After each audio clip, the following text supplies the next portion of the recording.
Guys, those butterflies, they hit you so hard when you go live. You can train, you can work, you can be loaded with problems. God knows my life is not that easy, and I'm not crying. But I tell you, once I come here, everything goes away. That's it. I don't know how to explain it, but everything goes away. And only this moment here matters. Right. I have a beautiful, very talented woman, talented actor. Forget about actress, actor. Thank you. Jan Danby. Thank you. Actor, producer. Thank you so much for coming by. Pleasure. God, I went to see you 1 week ago, Saturday night, Tennessee Williams. Yes. Oh, I forgot the program. I have it right on my table. Right down the table and I left it. Cat. Oh yeah, cat on a hot tin roof. On a hot tin roof. Directed by Mr. Of course, the man of my dreams. Keep it in the QT. Mr. Oh, I'm not blushing because I love the man. I say it loud and clear. You say it. Austin Pendleton. I think every woman that I know seems to be in love with Austin. Every woman and every man. Everybody. Why is that? Because you know what it is? He connects to you. He lets you, as an artist, as a person, he just takes you in. He lets you find, he lets you discover. We call him an actor whisperer, like the horse whisperer. Because a friend of his said, actor whisperer, we stole it. Because that's what he does. He goes by who each actor is. Yeah. Like, if I'm playing Maggie the cat, you know? Yes. He goes by who Jan is meeting Maggie. And who that is meeting the actors who are playing all the other roles and who we all are together. And that's a tremendous freedom with a guiding hand. And I think he's just got a great heart. And he's got a great capacity for everything, a great capacity for human experience, so there's no judgment. You see, I said to myself, I'm not going to, even though I adore him, because he knows I'm crazy about him, but I said, I'm not going to open up the conversation with Austin, and here I am. It's all right. Here we are. Austin, we can't help it, man. We just love you. Went to the studio last week. Everybody loves it. I went to the actor studio last week to see a show, and I seen Estelle Parsons, and we were talking about Austin. She said, everybody loves Austin. Yeah. So you working with Austin 24/7, you guys seem to be pretty connected. We do. We collaborate a lot, which is great. And I actually met him in a class at HP Studio, in an acting class, and I was working with some fellow actors on Streetcar Named Desire, and he said, you should take it out into the world. And that was a great encouragement. That's what he said, that's how you guys started then. That's how we started. It was 2009, and it was around Thanksgiving time, actually, and we started work. You know, and it was great. And my Stanley was from Japan. Yeah, when I was reading, I said, what the? I was like, wait a second, I'm getting the name right? Takashima. Toshiba Takashima. I was like, wait a second. He is amazing. He's amazing because he's got I want to meet this guy. Where is he? Meet this guy. Now he's in L.A. He's in L.A., but we worked again on Streetcar this summer with Austin in that same space you saw Cat. So it was like a little beautiful space. Beautiful space. Very intimate. The people that you have there, that we have. Some of the right here, they're here with us. I mean, this is a ladies' night tonight. This is a ladies' night. It's a special, you guys, you know, it's a special energy when you walk in and you do what you do, you sit and you just, what you guys create in that space is very, very sacred, very special. Thank you for saying that, because it's very special, you know, like you kind of know when you're walking in and it's like, okay, oops, now I have to concentrate because now actors going to give us this tribute, Tennessee Williams. I mean, you tell me how you do it. I want to talk about your background as an actor, Jen. I'm kind of like wondering about where you're coming from, acting-wise, acting terms. Like what's the deal with you, man? Because you've been around. Stuff inside, yeah. Well, you know, I started when I was like 5 years old doing things, music and acting and things like that, you know. And then high school and then I got serious in college, and so I did my college training, and I trained in Suzuki, which is the Anne Bogart City Company, and Tadashi Suzuki, which is a physical vocabulary that's kabuki-based and no-based Japanese kabuki, you know, and Greek. Oh yeah, you're connected to the earth, but with Stanislavski, so with psychological truthfulness. So I have a kind of attraction to, I guess, just temperamentally, method, I mean nothing like negative about that. I mean like the method of who you are, you're bringing to a role, and you're going in. So that just resonates for me, you know. So that's my background, really, Stanislavski and method and some of those physical disciplines. Very working on deep. And I'm a drummer, and that's like a physical thing, and that came into my work too, because I played jazz ensemble stuff, and that's theater. Right. You know, yeah. But I wonder, how do you prepare yourself? Even I have so many questions. I said, I want to know how Austin works, because I know Austin as a teacher. I studied with Austin briefly. Okay. And he knows that I adore him, but I never seen him, you know, I never worked with him in terms of like actor, director, actor. How does he work? How do you guys work together? Do you guys do a lot of improv? Or how does it work? Because every director is different as far as I'm concerned. It's true. We do a lot of, each actor, each of us kind of does our work. You know, we're doing our work, we're figuring out who we are inside, and then separately. Well, it's... Or you guys work together and separately. Like falling in love, or like anything, it's together and separately. Yes. Because some actors like to keep the way they work private. They don't want to bring their process to the public, to the audience, because they feel like, okay, I'm not going to get too deep about how I do things. This is why it's kind of like a tricky question. How do so you they guys, see, no, well, that's cool, because it's like you want the audience to not see you working, but you want them to see you playing because you've done the work, right? Right. So really what he does is he lets us come in and just start doing the scenes and start doing the play, and watches, and then gives some insights on maybe sometimes it might be something physical, or it might be something like, think about how this thing he says right here might affect you. So it's like little keys, little things. It's not heavy-handed. Mm-hmm. Then next time you do it again. He's really into layering, which means as a teacher and director, which means you try it all different ways. You don't locate it somewhere. You don't set up yourself in one single way. You do not. And you might pick a way that you're going to layer it, or you let it happen organically. So like I have this exercise that I just made up called the Stepford wife exercise, so that whoa, wait a second. You're going to slow down a little bit for me. What's the name of the exercise again? The Stepford wife exercise, like the movie. Like the movie? Yeah, it's just something I made up. And I do it almost superstitiously with every scene in every play. And I'll do it like a Stepford wife, because there's no judgment.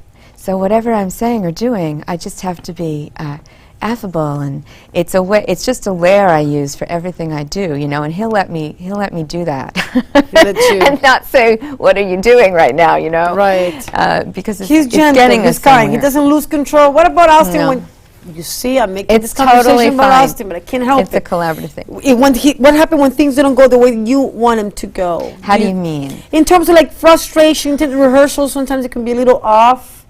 Because we try, and then you feel like, oh, wait a second, you gotta go forward 2 steps, then 1 step backwards. There's room for all of that. Sometimes you can say, oh this is frustrating me. You can just say, this is frustrating me. Okay, let's use that, or let's put that's right where she is, or that's right where he is. Let's put that right in. Sometimes you just allow it. It's never shut down. It's never policed. Right. It's coming up because the actor, and the character are hitting some sort of juncture that's what's going on. So you don't want to run away. You know, you kind of want to go right through the fire. Or like that, go through the fire. Breathe, you know, and I think he's good with seeing how each actor works and where each actor is. Yeah. You know? So nobody's pushed. Right. And nobody's pulled out of something either. It's kind of like, let's figure this out. Let's figure this out. And I would say you swim in an ocean, which is great for Tennessee. You go swimming in the ocean, and he watches you swim like a great lifeguard and swimming coach. Right. He told me, one time he said to me, and I think it's great, somehow we developed this metaphor, I guess it is, but we would say acting is like surfing.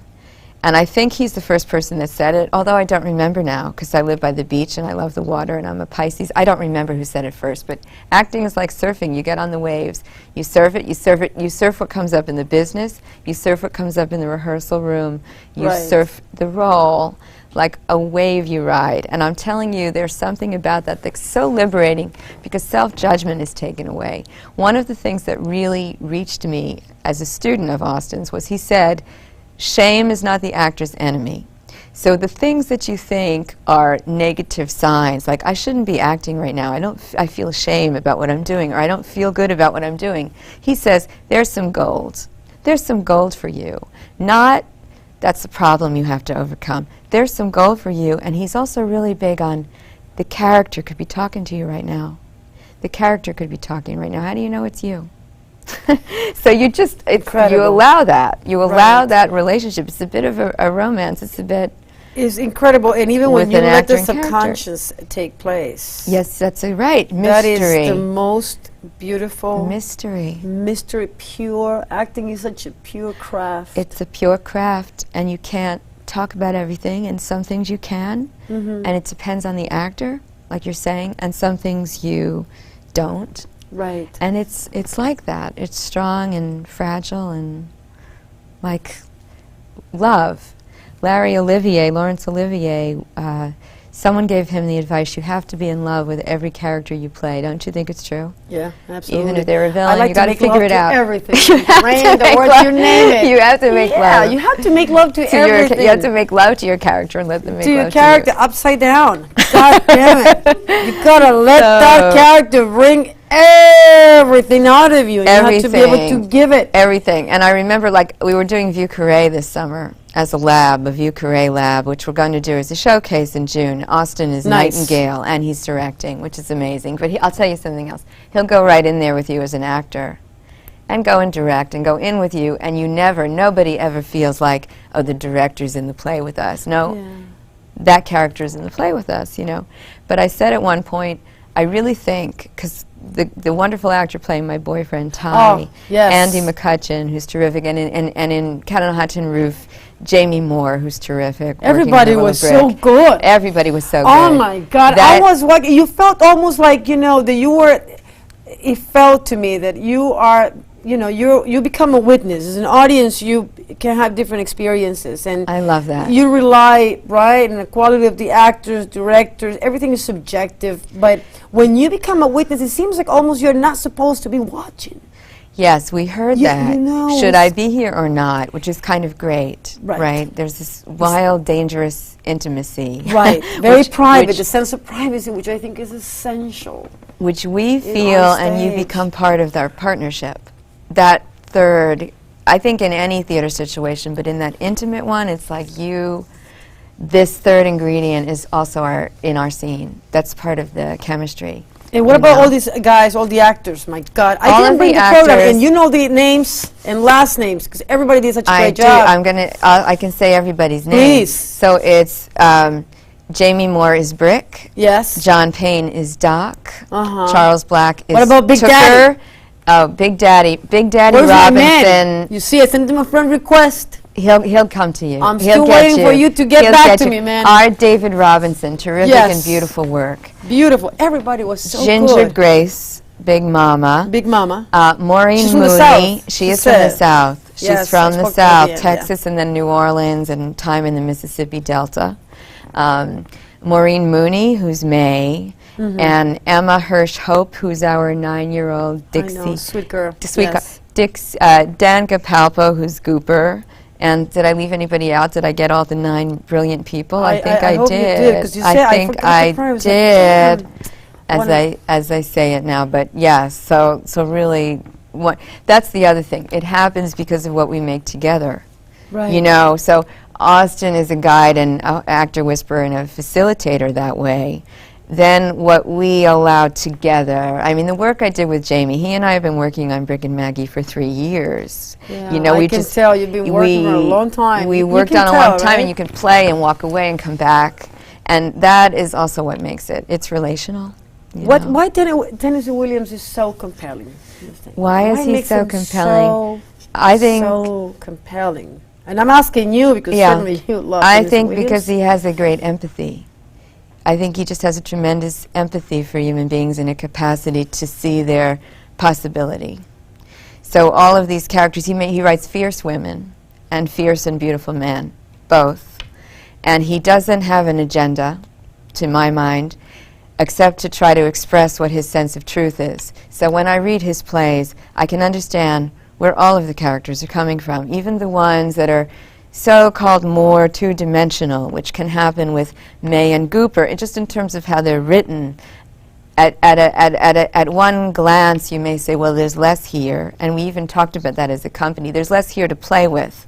They're kind of representing something. Actually, he's giving you so much, Williams, and these actors are intuitively and with their skill mining so much that there is not one character there that rings false. You get where all of them come from, and in their bad behavior or their ugly behavior, which we all have, it comes from a desire to be loved, from their pain, and so he writes things that people can relate to, because who's going to relate to Blanche, this sort of fallen Southern aristocrat woman? Everybody does, because who doesn't relate to the story? Her humanity. Yeah, her humanity of somebody who says, "Who am I now? The world's come out from under my feet. I've made some mistakes. Yeah. What am I going to do? Right. I still have life ahead of me." Yeah. So his women are strong. He said that every woman, now we talk about Tennessee Williams, acting, we can talk for hours. We can talk forever. We can talk forever. You know. He said that all, Blanche, Maggie, each one of them is a reflection of who he was, like all his female characters. Who he was, yes, and people he's loved. Definitely he's in those women. He's in those women and those men, and others are. He had, like his sister is in a lot of roles. You know, not so much, who knows how she might show in Maggie, but his sister Rose, who unfortunately had a lobotomy and we think was schizophrenic at the time when it was, was in Lara and in Blanche and you have to deal with all of that stuff, you know. And he takes them and says, well, how am I going to, like, I love these people. I want to express them and their possibility. I think, if I'm allowed to say it, of course. God, I'm thinking now that he really, I think he allowed himself to be in pain. I agree with you. He allowed himself to be in pain, and if you look at his notebooks, he's right there. He's in pain. He'll write something in his book about, I'm in pain, you know, I'm in pain today, or I had an anxiety attack, or he'd say if he didn't write, swim, and have sex every day, his anxiety levels would explode. He had to have a connection, that for him, a kind of release. And he definitely held his pain. That's another thing. You just said something beautiful. He doesn't shy away from that. He's not trying to do anything that... I don't think... That's why I love him so much, because he just allow himself to be. To be. Forget about what people say, what they might say, if you like. And how are they going to see me? No, just allow yourself to be. Right. To find the truth and be willing to jump and go to the unexplored. And just, it's like, I don't know, it's like jumping in the pool. Like, even when you don't know how to swim, baby, you just gotta... You jump. You jump and he'll hold you. He'll take you. You have to jump because you're safe. Tennessee Williams is such a master. You are safe. You're in good hands, in great hands. So you really have to be willing as an actor to allow yourself to just jump in. You have to jump in. And serve the work. Serve the work and allow it each night. And I think we did this as a team.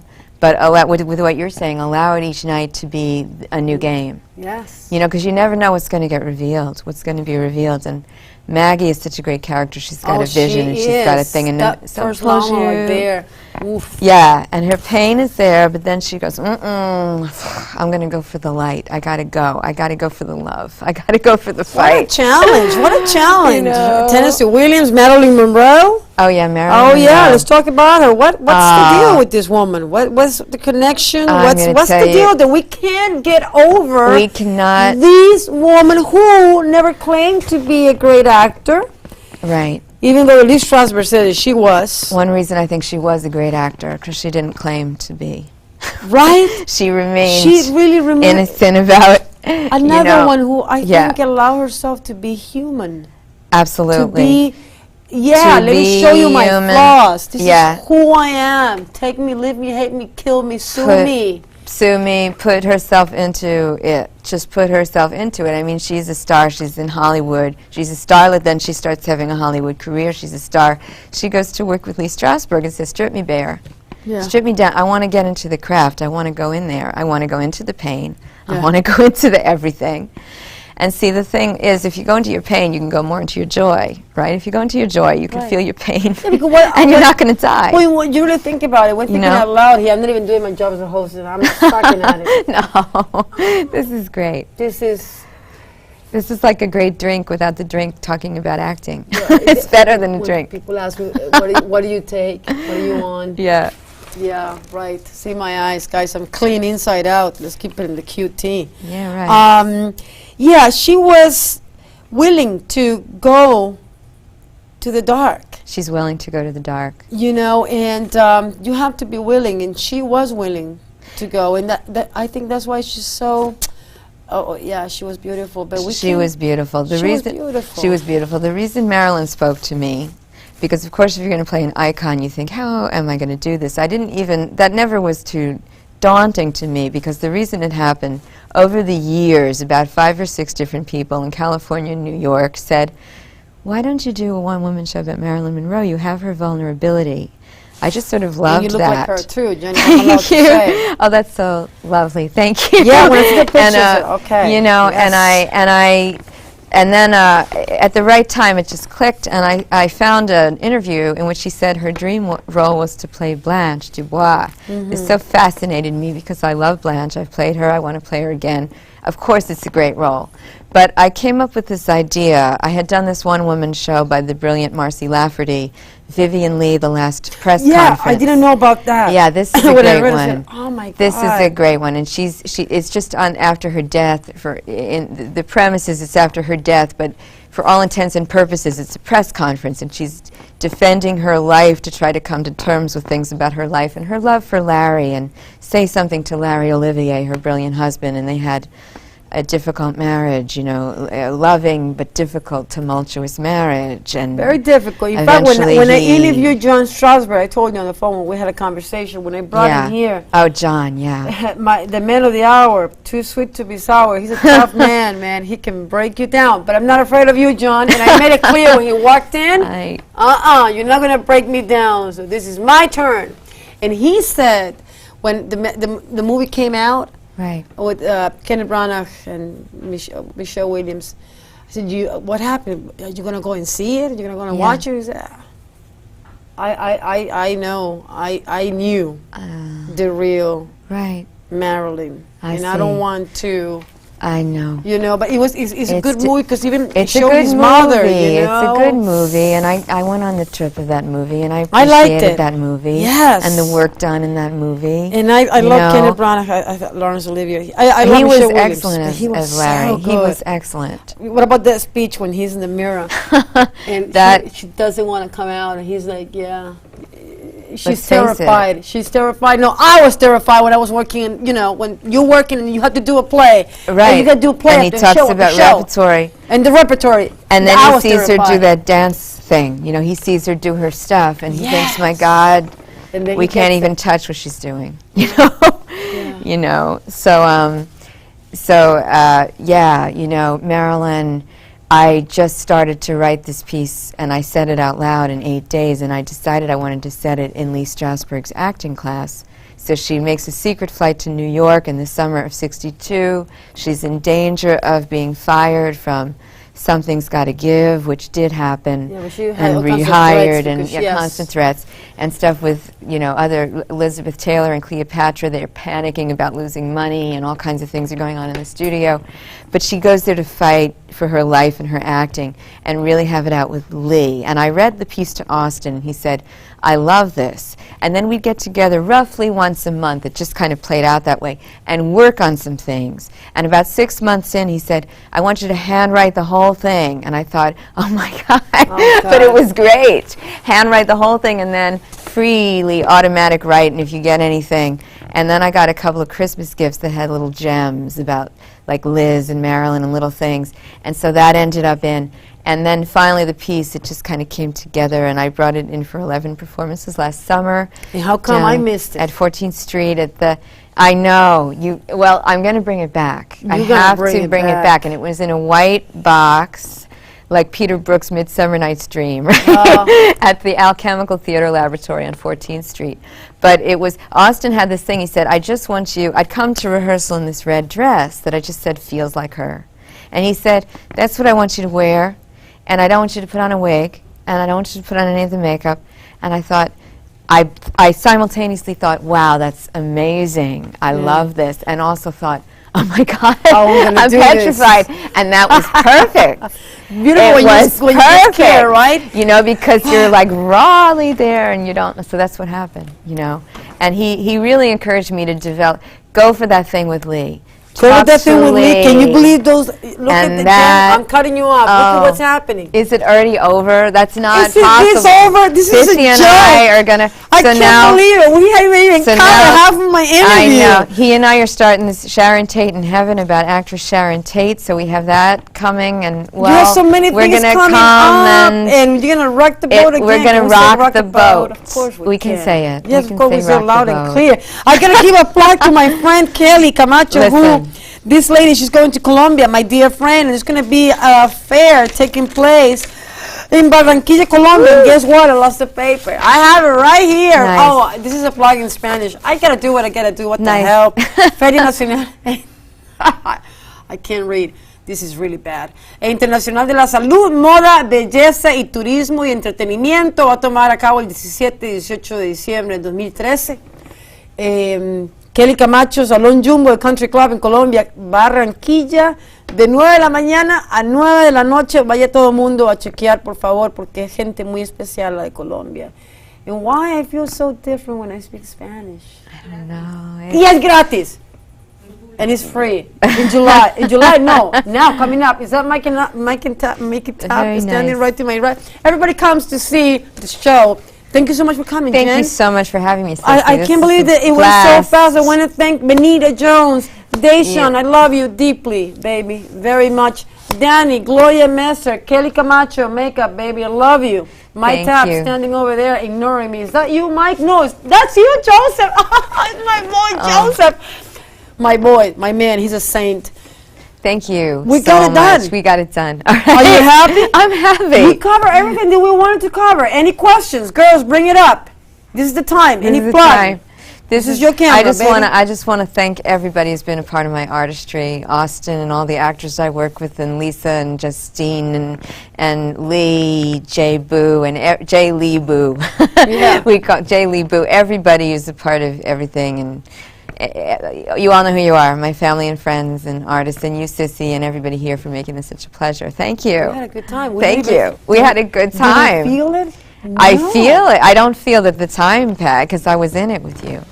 It's like we were there in the now. But I tell you, Big Daddy hasn't accepted my friend request. Big Daddy is going to do that. Our David is going to do that. Girls, Big Daddy. You're on it. You're on it. Big Daddy is going to. I said to you, when I went to see the play, I went to him at the end, and I said, I want your friend request by midnight.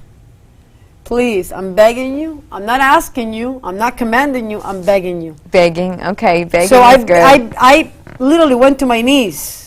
Oh, I want to. Can I thank one more place? This is the time I want to do to it. thank my acting colleagues in my acting class with Austin Pendleton right now at HB Studio, Acting Studio Practice, because I'm bringing in pieces of the Sharon Tate, and they're such a part of that collaborative, that crucible of just being there is such a part of that collaborative energy and everything syncing up and growing. So I want to thank those people too, those great artists. We're sending love to everybody. We're sending love to everybody. And Austin, sending and love to Austin. You. And I said, I'm not. Do you know what I call him? That, and I did it. I call him Elia, but Austin. He knows what I mean. Elia Kazan, but Austin. He knows what I mean. With great affection for Elia Kazan and Austin, so that's a nickname for him. Elia, but Austin. That's a nickname for my man. I said, I'm not going to open up, even though I love him to death. I said to myself, Sissy, you gotta be focused. You have to concentrate.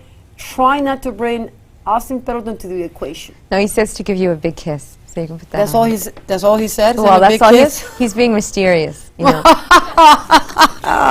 He's a man. I love him to death. We were born same day, March 27th. Is that true? You're not same year though, but same day, March 27th. Nice. All right. And Aries, baby, we rock. Wait, now see, I'm Pisces, March 9th, but Aries rules my day on March 9th, so I have water and fire. Yeah, water and fire. I love Aries. Well, we love each other, baby. We do. We rock. Give me 5, baby. That's what I call a fucking rap. How can you say F word? What the hell? Beautiful. Guys, let's wrap it up and let's finalize the DVD so she can take it home. And that's it, guys. It's done. Woo!